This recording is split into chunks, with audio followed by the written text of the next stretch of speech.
Assalamualaikum warahmatullahi wabarakatuh. Perkenalkan, saya Hilmalia Rahma dari Prodi PGSD kelas 4 PGSD A1 NIM 20130000603. Di sini saya akan menjelaskan tentang macam-macam metode mengajar. Video ini dibuat untuk tugas UTS mata kuliah model-model pembelajaran di SD yang diampu oleh Bu Irna. Langsung saja, di sini saya akan menjelaskan apa itu arti metode mengajar. Metode pengajaran yaitu suatu ilmu pengetahuan tentang metode yang dipergunakan dalam pekerjaan mendidik. Atau bisa juga yang dimaksud metode mengajar adalah suatu pengetahuan tentang cara-cara mengajar yang dipergunakan oleh seorang guru atau instruktur. Selanjutnya yaitu langsung saja ke macam-macam metode. Yang pertama ada metode ceramah, yang kedua tanya jawab, yang ketiga diskusi, yang keempat pemberian tugas belajar, yang kelima demonstrasi dan eksperimen, dan 6 sosiodrama dan bermain peran, dan yang ketujuh yaitu karya wisata. Apa sih metode pengajaran model yang ceramah? Metode ceramah yaitu sebuah bentuk interaksi melalui penerangan dan penuturan secara lisan oleh seorang guru terhadap kelasnya. Saya di sini akan menjelaskan tentang juga kelebihan dan kekurangan tentang metode-metode pengajaran yang ada. Yang pertama yaitu kekurangan metode menggunakan metode ceramah. Yang pertama, siswa menjadi pasif. Yang kedua, proses belajar membosankan dan siswa mengantuk. Yang ketiga, terdapat unsur paksaan untuk mendengarkan. Selanjutnya yaitu kelebihannya, yaitu mendorong siswa untuk lebih fokus. Yang kedua, guru dapat mengendalikan kelas secara penuh. Yang ketiga, guru dapat menyampaikan pelajaran yang luas. Selanjutnya itu tanya jawab.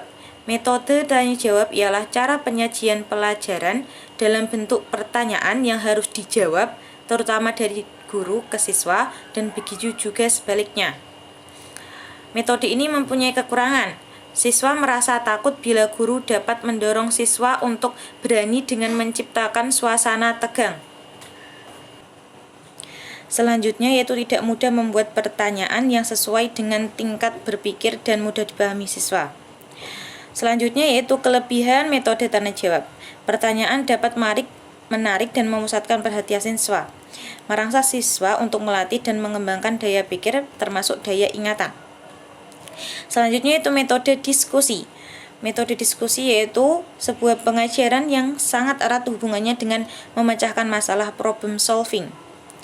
Kekurangannya yaitu membutuhkan waktu yang panjang, dan kelebihannya yaitu salah satunya merangsang kreativitas anak didik dalam bentuk ide, gagasan, prakarya, dan terobosan baru dalam pemecahan masalah. Selanjutnya yaitu metode pemberian tugas. Metode pemberian tugas adalah suatu cara dalam proses belajar mengajar di mana guru memberi tugas tertentu dan murid mengerjakannya. Kemudian tugas tersebut dipertanggungjawabkan kepada guru. Sayangnya, pemberian tugas ini memiliki kekurangan yaitu hasil resum yang dilakukan terkadang hanya mencontek pada teman dan bukan hasil pikirannya sendiri. Selanjutnya itu ada kelebihannya. Siswa menjadi lebih ingat dengan materi karena telah menuliskannya dengan resum. Catatan jika siswa menulis resum itu sendiri, tidak mencontek. Selanjutnya yaitu metode demonstrasi. Metode pengajaran yang menggunakan peragaan untuk memperjelas suatu pengertian atau untuk memperlihatkan bagaimana melakukan sesuatu kepada anak didik. Kekurangannya yaitu memerlukan keterampilan guru secara khusus. Jadi guru itu harus lebih banyak berkreatif karena dia bentuk memperagakan. Selanjutnya itu kelebihan. Siswa lebih mudah memahami apa yang dipelajari, proses pengajaran lebih menarik. Selanjutnya metode sosiodrama dan bermain peran.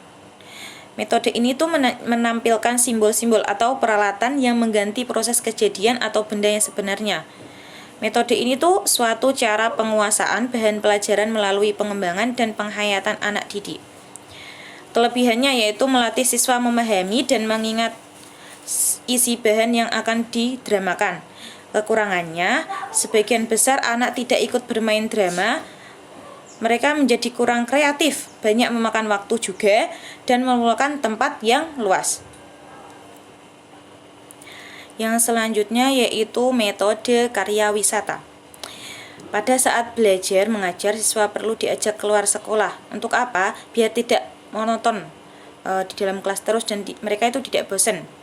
Hal itu bukan sekedar rekreasi tetapi untuk belajar atau memperdalam pelajarannya dengan melihat kenyataannya. Karena itu dikatakan teknik karya wisata yang merupakan cara mengajar yang dilaksanakan dengan mengajak siswa ke suatu tempat atau objek tertentu di luar sekolah untuk mempelajari atau menyelidiki sesuatu seperti meninjau pegadaian.